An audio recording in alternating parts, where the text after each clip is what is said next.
Uudis Plus, külaline. Ja nüüd on meil siin stuudios juba 2 külalist tulnud ära täna hommikul naiste kriisikodu ja naabrivalve koostöös korraldatud konverentsilt teemal, kui naaber vägivallatseb. Tere tulemast saatesse Inga Mikiver. Tere. Ja Ülle Kalvik. Tere. Mõlemad Tallinna naiste kriisikodu juhatusest. Kui suure probleemiga, Inga Mikiver, on tegemist sel puhul, et tüli peres paisub vägivallaks, lõpeb peksmisega?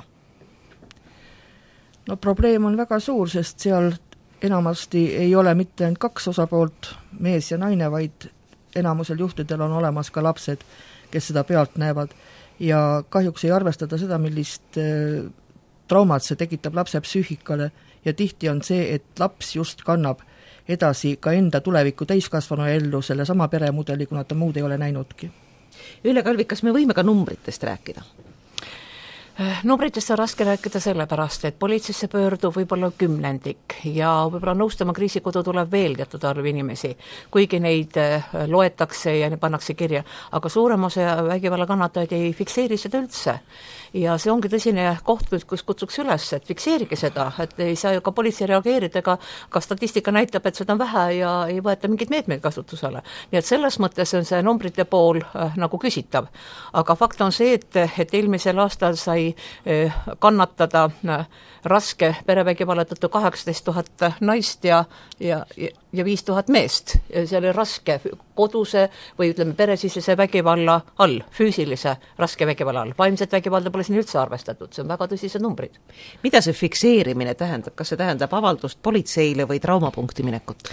Kindlasti politseile. Traumapunkti tuleks ka minna ja koguda kõik võimalikud tõendid, mis võiksid kinnitada, et vägivald toimus, sest enamasti ju perevägivald toimub 4 seina vahel. Ta võib olla ka tänaval, aga siis on tunnistajaid. Aga kodus on ju tavaliselt kas ainult lapsed, võib-olla neidki. Ja kõik võimalikud asjad, mis saaksid seda kinnitada, olgu need pildid, videod, salvestised, kirjad, kõik need asjad peaks kokku koguma selle pärast, et seda võib vaja minna. Kui vägivald ikka läheb selliseks, et seda on võimalik menetleda või ka sellest karistust anda, siis kõik need tulevad arvesse.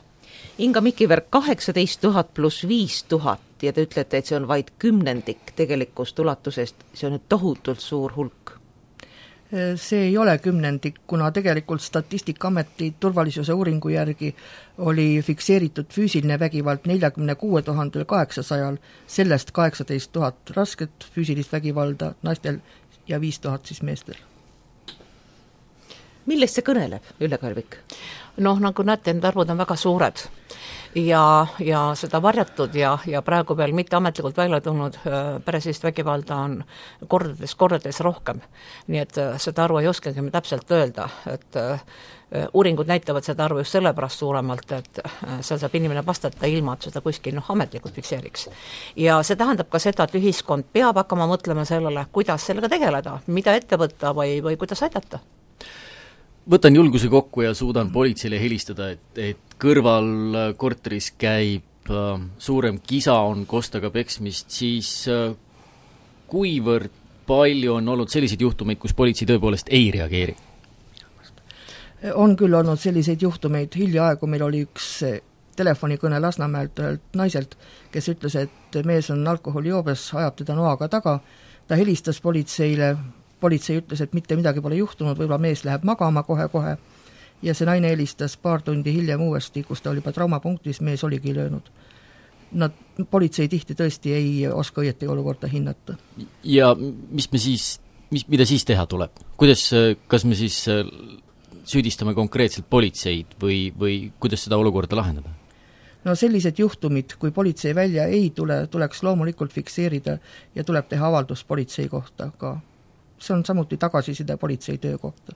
Olete varem teinud või on teil teada olnud juhtumid, kus politseile on tehtud avaldusi mittereageerimise pärast? Meie oleme mõnel korral teinud avalduse prokuratuuri. Ja kuidas sealt on asi lahenenud pärast? Kas on jõutud mingisuguste? Ma ei oska küll täpselt öelda, aga sisejuurdlus on küll tehtud nende juhtumite kohta. no teie tänasel konverentsil pidas pikema ettekande politsei tegevusest lähisuhtevägivalla peatamisel kolonel-leitnant Joosep Kaasik, kes on Politsei- ja Piirivalveameti koordinatsioonitalituse juht. Kas tema andis konverentsil kindla sõnumi, et kui helistatakse selle peale, et kas minu peres, minu korteris toimub niisugune perevägivald või kui helistavad naabrid, et politsei igal juhul tuleb kohale? Joosep Kaasik ütles tõesti ja kutsus üles inimesi teavitama politseid. Politsei peab kohale tulema, kui on selline väljakutse, ja kutsus üles ka just siis, kui on mitte ainult konkreetselt vägivald juba toimunud, vaid on ka kahtlus, et see võib toimuda, ka sellisel juhul politseile väljakutse tegema. Kogu konverents kannab pealkirja kui naaber vägivallatseb. Miks mina kui naaber pean kutsuma abi, kui ohver või kannatanu ise abi ei kutsu? No kannatanu võib olla sellest olukorrast nii traumeeritud, et ta ei suuda abi kutsuda. Ühest küljest on see vaimselt, sellepärast et ta on nii maha tambitud, ta on nii alandatud või mõnitatud. Ja teisest küljest ta võib ka füüsiliselt olla sellises seisundis, ta ei suuda abi kutsuda. Ja naistel, kui kannataja on naine, siis tihtilugu on selline reaktsioon, et ta tunneb ennast süüdi, et temal on selline pere, ta püüab igal juhul seda varjata, ta püüab väljapoole näidata ilusat nägu ja sel juhul ta ei saa ju kutsuda, see on tal nagu tema mingisuguse sisehoiaku vastu. Et püüdes nagu loota, et see läheb mööda ja see enam ei kordu. Nii et sellise pikaajalise vägivallal kannatamise korral naine muutub väga abituks ja jõuetuks ja see kogu aeg süveneb. Ja see omakorda võib jälle mehe sellist agressiivset käitumist nagu võimendada, sest et ta on tigenaise peale, miks sa oled selline. Nii et see on selline jätkuv protsess ja ta ei tule lihtsalt ise välja. Aga siinkohal tuleks võib-olla alustada siis probleemi algatajatest ehk meestest. Kindlasti. Kuidas neid harida või muuta või õpetada, kasvatada? No meestele pakutakse välja, on pakutud juba aastaid välja mitmesuguseid programme, näiteks vägivalla vastu või see vihaprogrammi, viha maandamise programme, aga kui mees on oma loomult vägivaldne, siis suuremas osas praktika näitab, et ta seda ei tunnista. Ja sellepärast peaks alustama ikka väga kaugelt. Meil oli siin paar aastat tagasi konverents, kui laps on perevägivalla ohver või tunnistaja. Ja seal me jõudsime sinnamaale välja, et sellist vägivallatut ja käitumist ja konflikti lahendust alustama juba kõige viimane aeg on lasteaias. Ja tegelikult me peaksime hoopis ümber vaatama oma suhtlemise, mõistmise, rolli osa ja kogu ühiskonna arusaamine sellest küsimusest. Loen meie Vikerraadio koduleheküljelt, kus me oleme palunud, et kuulajad oma arvamust avaldaksid, et kui nad kuulevad naabermajast või naaberkorterist hädakisa, et kas siis on mindud vahele või on abi kutsutud ja 2 järjestikku arvamusavaldust ütleb, et mind ikka hullult häirib see, et taas käsitletakse koduvägivalda ainult naise vaatevinklist. Miks ei tehta uuringuid, kui palju mehed kannatavad naise terrori all? Et te olete küll Tallinna naiste kriisikodu, aga teil on kahtlemata selles asjas ka oma arvamus. Jah, on küll. Meeste vägivald paistab lihtsalt rohkem välja, kuna mehed on füüsiliselt tugevamad ja välja paistabki just see füüsiline vägivald. Täna ka Joosep Kaasik tõi oma ettekandes just sellise näite, et politsei statistika järgi on nüüd 10% meestest, kes siis kannatavad perevägivallal, 90% on naised. Ja sellepärast ongi nagu tõesti, see on selline silmapaistev vägivald, sest me ei räägi siin vaimsest vägivallast, kus tõesti on mõlemalt poolt seda esineb. Mida ütles tänasel konverentsil juhtiv prokurör Endla Ülviste Põhja ringkonna prokuratuurist, kuidas seadus niisuguseid olukordi käsitleb ja kas üldse? Jah, see on nüüd küll selline asi, et Eestis puudub spetsiaalne perevägivalda käsitlev seadus. Seda on küll mitmeid kordi tehtud ka Euroopa Liidu poolt Eestile selliseid ettepanekud, et selline erinorm võiks olla, aga siiani on meil Justiitsministeerium olnud seisukohal, et seda ei ole vaja. Ja selle küsimusega ei ole ka keegi tegelenud. Endla Ülviste rääkis ka lähenemiskeelust pikalt ja sealt olid välja tõesti niisugused üllatavad faktid, et näiteks 2010. aasta jooksul oli lähenemiskeeld vist rakendatud 14 juhul ja 2011. aastal 12 juhul või olid need arvud vastupidi, aga täpselt need väikesed arvud nad olid. Nii et terve aasta jooksul on niivõrd vähe tegelikult neid lähenemiskeelu rakendamisi. Justiitsministriga olete rääkinud, meil on küll värske justiitsminister, aga järsku ta võtaks selle teema ette? justiitsministriga ei ole veel jõudnud rääkida, aga kindlasti nii meie kui ka ütleme teised varjupaigad üritame seda teemat aktuaalsena hoida. Ma saan aru, et vähemalt selle tänase konverentsi teema põhjal, et teie Tallinna naiste kriisikodust küll alati soovitate naabritel kutsuda politsei, kui naabermajast või naaberkorterist on kuulda, et tegemist on peksmise või jõu rakendamisega. Mitte ainult meie ei soovita, vaid politsei ka ise soovitab. Kui on tõesti konkreetsel juhul on tegemist reaalse vägivalla ohuga, siis kindlasti ise mitte sekkuda, vaid kutsuda välja politsei. Ja põhjus on ka tõesti see, et praegu on politsei statistika suhteliselt väike, kuna enamus naisi ei pöördu politsei poole, ei tee väljakutset, ei tee ka hiljem taotlust.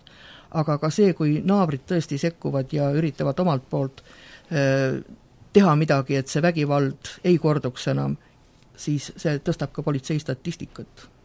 Ja lisaks on ka see, et kui peres on lapsed, siis on kohustus meil teatada ohus olevast lapsest. Ja seda ka ei rakendata alati, näiteks lastekaitsesse teatada, et sellest perest toimuvad pidevalt joomingud või on seal kisa ja mütsusid, et midagi kukub ja selles peres on väikesed lapsed, et palun tulge kontrolliga ja see on lausa meie kohustus, kas seda alati tehta. Siin paar aastat tagasi, kui algas see majanduskriis, siis oli näha seda, et naiste kriisikodud või need abi andmiskohad, et neil läheb finantsiliselt väga raskeks. Kuidas praegu seis on? Praegu võib öelda, et asi on stabiilne võrreldes 2009. aastaga, siis kui see masu hakkas, et erilist paranemist meil küll ei ole olnud. Ja põhjus on ka muidugi see, et siiani ei ole olnud valitsust ega ka ütleme Riigikogu, kes peaks seda teemat piisavalt aktuaalseks ja et kus oleks garanteeritud kas või miinimum jätkusuutlik tegevus varjupaikadel riigieelarves. Sest praegu näiteks, kui on 31. detsember saabub, siis mina ei tea, kui palju meie üldse järgmiseks aastaks omal rahasid saame, milliselt me saame tegevust planeerida ja milliseid teenuseid üldse osutada. Sest me tegutseme projektipõhiselt ja projektidele antakse vastused jaanuaris. Kas viimase 2 aasta jooksul on naiste varjupaiku Eestis kinni pandud? Üks on jah kinni pandud, aga see ei olnud mitte rahastamise põhjustel, vaid muudel. Nii et praegu on Tallinnas, on Tartus kindlasti, ma tean. Praegu on 10 varjupaika Eesti, ütleme, maakohtades. Kas te saate palun kirjeldada juhtumeid, mille puhul naised näiteks teie juurde Tallinna naiste kriisikodusse pöörduvad? Ainukene ja üks põhjus, miks nad pöörduvad meie kui majutusüksuse poole, on füüsiline vägivald, mille eest jookstakse. Teine asi on muidugi meil nõustamisüksus. Et kui meil suhe, ütleme, kes pöörduvad majutusüksusele, on võib-olla 10% nendest, ütleme, 300 inimest on pöördunud majutusüksusesse ja 3000 on pöördunud nõustamisüksusesse. Ja teie juurde võib tulla koos lapsega või lastega? Jah, võib küll. Ja kui kauaks tavaliselt jäädakse?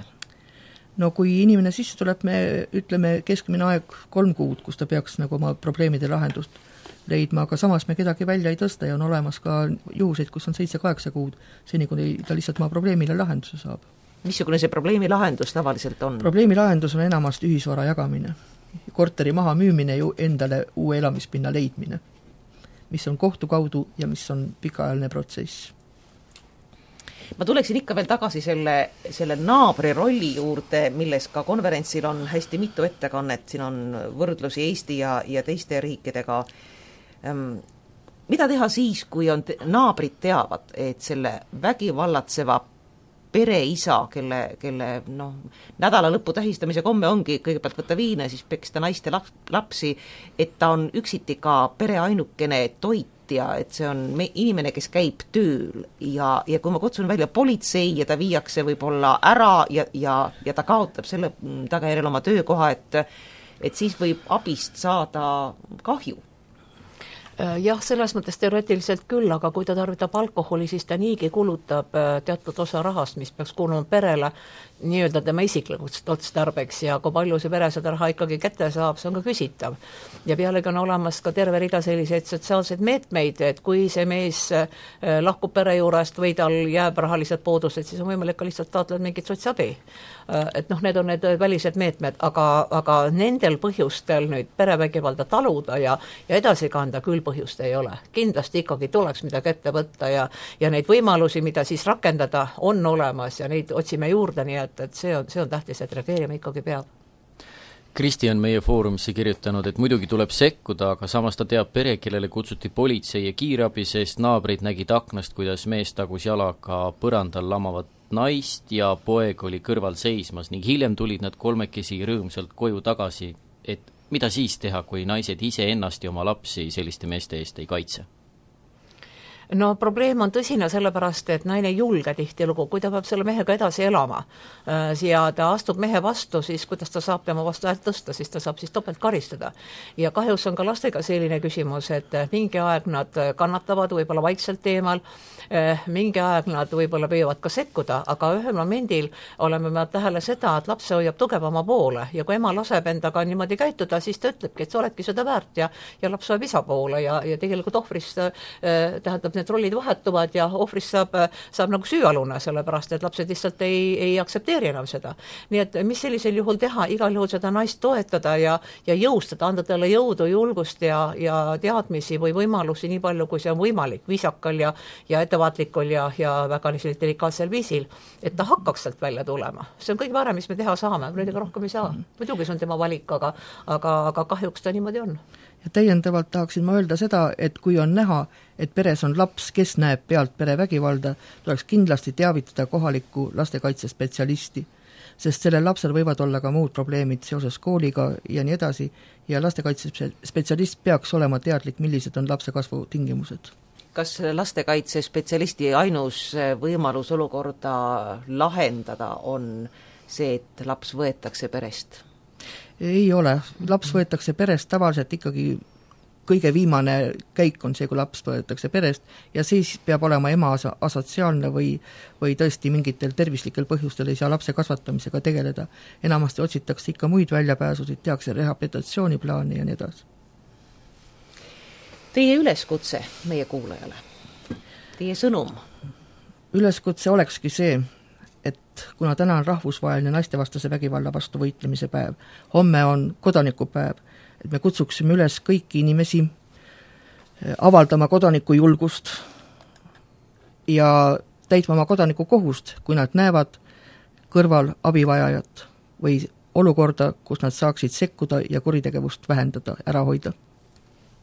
Ja naistele ütleks niimoodi, et te ei pea kannatama ja ka mehed ei pea kannatama ja kui on tekkinud sellised lahendamatud küsimused, mida oma peresiseselt ei suudeta ära lahendada, meil on olemas spetsialistid, tulle küsige nõu, vaatame läbi ja loome sellised peremudeleid, kus inimene võib ennast turvaliselt tunda.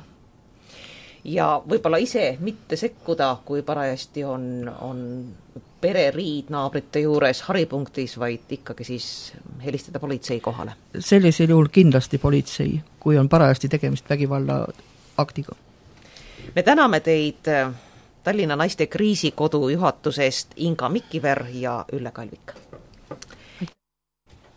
Kuulajale ütlen, et ikkagi veel on avatud meie Vikerraadio kodulehekülg, kus te saate jagada oma arvamusi selle kohta, kas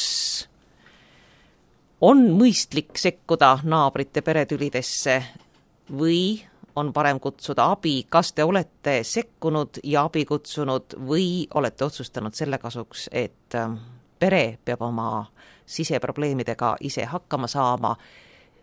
Umbes 5 minuti pärast hakkame ka teie kõnesid selles küsimuses vastu võtma.